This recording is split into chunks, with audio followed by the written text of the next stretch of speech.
You ever go out when you were younger and single and you were looking for, I don't know, the opposite sex, somebody to make out with, and you ended up in some place and there was this really, really, really hot one and that's the one you wanted, but she had a 5 right next to her and you knew that there was a chance that was one you were going to have to go for if it didn't work out?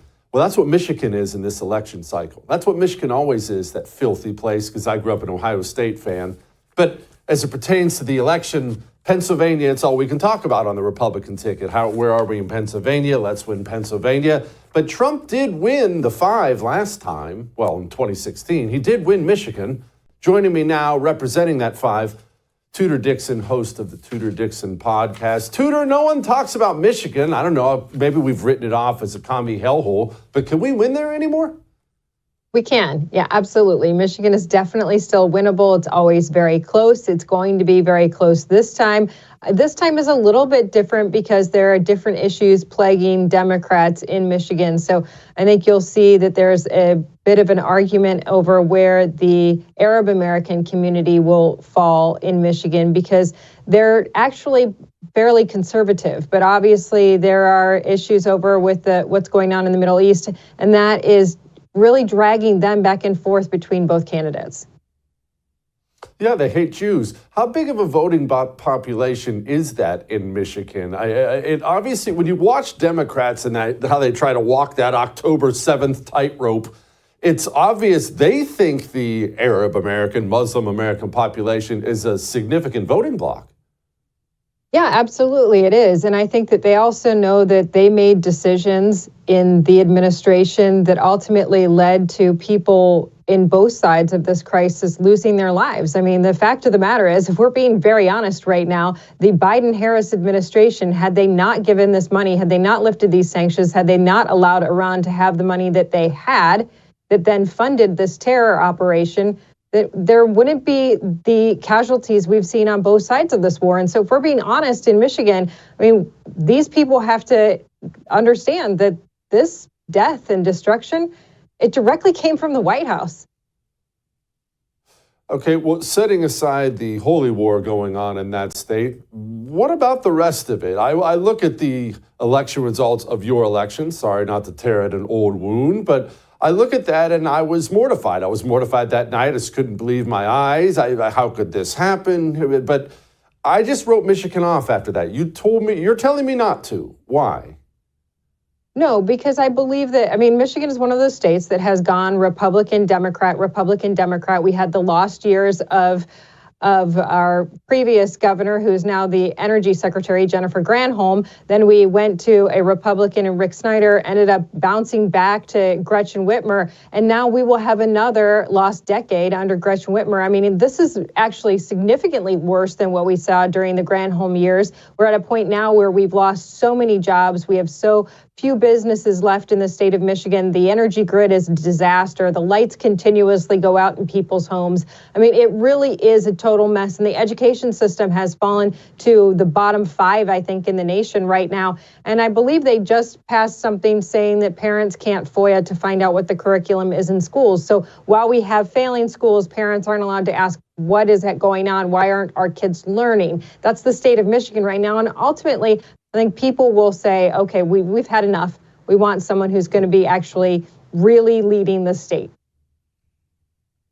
How's Gretchen Whitmer hung on to power as long as she had there? It's not just, the winning re-election back into the governor's mansion. She governs like she's in California, but as you've just pointed out, Michigan is not California. So how?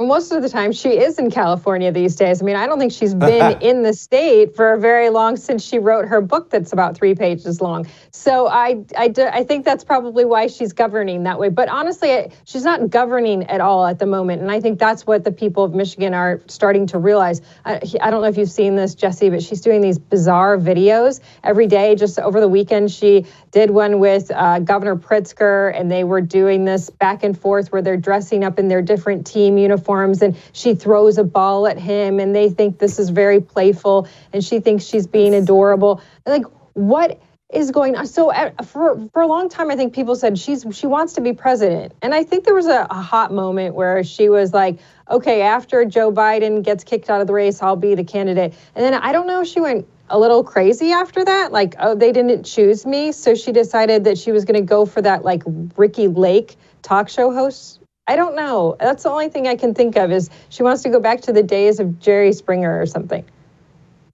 Well, you know what? Sign me up for that. I had such a blast watching Springer when I was younger. Tudor, do you have an ice maker at your house? I don't have the issues that you have, but yeah, I do have an ice maker. A portable one like I do? No, it's not. It just is in the refrigerator. It doesn't wake me up. It doesn't like haunt my dreams. Okay. Well, I was checking, just seeing where you were in life and how things were going with the show and all that. Okay, back to Michigan. We always talk about the auto workers unions and these guys as if, look, from the outside looking in, people look at that as the voting bloc in Michigan. Is it? Is it like, are they this juggernaut that you have to win them to win the state? What are they as it pertains to Michigan? Well, the majority of the state is somehow connected to the auto industry because even if you work in a restaurant in one of the towns that has a factory, you know, that restaurant is populated by the people who work at the factory. And if you work out in the suburbs, then those businesses are generally tier 1, tier 2, tier 3 suppliers to the auto industry. So it's bigger than just the auto workers union because most people in the state of Michigan have some connection to the auto industry. So of course it's very important. But what people are seeing in the state of Michigan is, look, we are people who assemble vehicles. That's what we do. We have vehicle plants.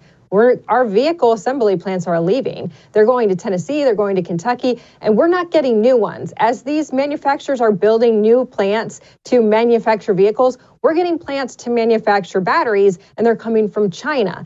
And it doesn't look like they're going to have a lot of jobs. And so as we hear Biden and Whitmer and Harris come out and say, we want to mandate electric vehicles, and Harris has absolutely said she wants to mandate electric vehicles, we're not going to be manufacturing vehicles anymore in the state of Michigan. We're going to be manufacturing electric batteries, which is not our forte, which is not what people in the state are used to. It's not like jobs are interchangeable like that. I know Biden thinks you can close down a pipeline and, oh, don't worry, they're all going to build solar panels for $12 an hour. These jobs are not interchangeable. These are skilled positions. And so the auto workers actually see that. They look at this and they go, oh my gosh, our jobs are leaving. And I don't necessarily want to work with these batteries that are filled with corrosive materials that can burn right through your arm and we've never dealt with before. I mean, these are truly changes in the manufacturing process that's not our expertise, and that our expertise we see leaving. So the auto workers are saying, well, wait a minute, maybe EVs are not the answer. Maybe we want someone who's going to support gas-powered vehicles and make sure that our industry actually survives. Tudor, the auto industry, I hear about how angry these workers are. You just pointed it out. How have they traditionally voted? This seems like it would be a Union Democrat voting bloc, but it's so obvious for someone like me that Democrats have declared war on their industry. You just laid out the results of it. Is there some sort of an anti-Democrat rebellion with these people in Michigan? Well, you hear it. You hear rumblings of it, certainly. There are people who have come to us and said that. I actually was out in my yard the other day and a woman stopped me and said, I just want you to know that I worked for the auto industry my entire life. I've been a member of the union. And about 10 years ago, they started calling me at my house and saying, this is how you'll vote. She said it was the first time they honestly said, this is how you will vote. There, you have no choice. She said, that's when I started to get suspicious about my union dues. But I mean, it's the same thing with the teachers union. And I think that one's even more damaging. I don't think public unions should be allowed to give money to candidates because ultimately our taxpayer dollars are going to the teachers who are forced to pay it to the union. And then the union elects people we don't want in office. It's outrageous. These public unions should not be allowed to take all of their members' money and donate it to Democrat candidates who then ultimately hurt them. What's the worst part about living in Michigan? Do you find it burdensome? I would. Michigan is an amazingly beautiful state. Look, we have incredible beaches. We have no sharks. We have no salt water. It's absolutely beautiful. You can ski in the winter. You can swim and surf in the summer. it's ridiculous that we have to live under this communist rule, but we're done with it. We're going to make sure that the next election is a good one. Beautiful beaches. Okay, Tudor. All right, Tudor Dixon, everybody, host of the Tudor Dixon Show. All right.